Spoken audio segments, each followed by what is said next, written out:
it's a mental, like I wish I could give it to everyone. Like, I'm like, how do I grind? How do I make another X, Y, and Z? Because I know that everything is on sale and everything's going to be even more deeply discounted. So whatever it takes to motivate you when everybody's sitting down, freezing, having negative conversations, you should be investigating, look where the puck is going, say, how do I accumulate more cash so I can buy things at a discount? Because when it shifts, that multiplier is unlike anything you could imagine. 100%. You go from doing okay to when people say, how you doing? You get that smile of like, I'm doing okay. What's that look like for you right now? Like, do you read certain things? Do you journal? Are you visualizing? Are you looking for problems to solve? Like, what's that look like for you?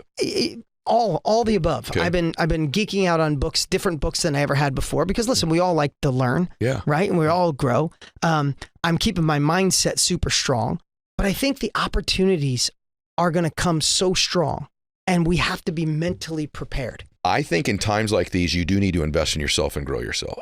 If you'd have told me back in 1987 or whenever the heck it was that I got my personal power tapes and I read Unlimited Power by Awaken the Giant with Win and Tony's books, if you'd have told me someone like Dean Graziosi or Tony Robbins would give me their time for free where I can learn from them, I'd have thought you were absolutely out of your damn mind. And so a couple things that I think you have to do during this window is you got to invest in yourself. And if you can surround and change your peer group instantly with the best in the world, you should do it. You and I were talking off camera. You and I are working on right now, me and you, to spend a full day together to strategize about our lives and our businesses. There's a bunch of things that I want to learn from you that you and I have talked about. And so if someone can actually get that time with you for free and with Tony Robbins, that is a monster win. The other thing I'll say is this. Great people want to accept challenges.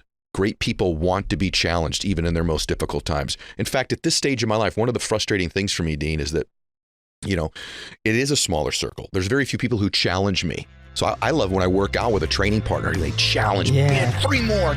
I'm like, all right, you did 3 more. I'm doing 1 more, the power of 1 more, right? To be challenged. You mentioned self-confidence twice pretty early on. And it's interesting. I would think that when people look at you, you come from a successful family. You're my dear friend, so I'm allowed to say this. You're a beautiful, articulate, successful person. I would think self-confidence was really something you had. Is that something you've struggled with or had to work on yourself in your life? Yeah, I think anybody, I try to say to my kids, self-confidence, you have to earn self-confidence. You have to earn self-esteem. Nobody just bestows it on you and says, here it is, you know, take it and go. I think particularly if you are in a family where people are excelling at the level they were excelling in my family, you know, it's pretty big, you know, excelling. So I was with people, pretty much everybody in my house and in my cousins' era, everybody was running for president. So, you know, it was like, you know, that's how people were excelling. So I think you have to, and I would adjust that to maybe everybody in your family is a doctor or a preacher or, you know, a pastor, whatever it is, a real estate person. Everybody, I think, has to find their own self-confidence and earn it. And I was an only girl. I have 4 brothers, and I was raised in a very testosterone-dominated arena. And I knew that if I wanted to get my parents' attention, if I wanted to single myself out in this larger clan that I was in, I was going to have to find my own thing. I was going to have to work my ass off, and I was going to have to develop my own self-confidence in who I was. Separate from being somebody's niece or daughter or cousin. And that was a really driving force in my life.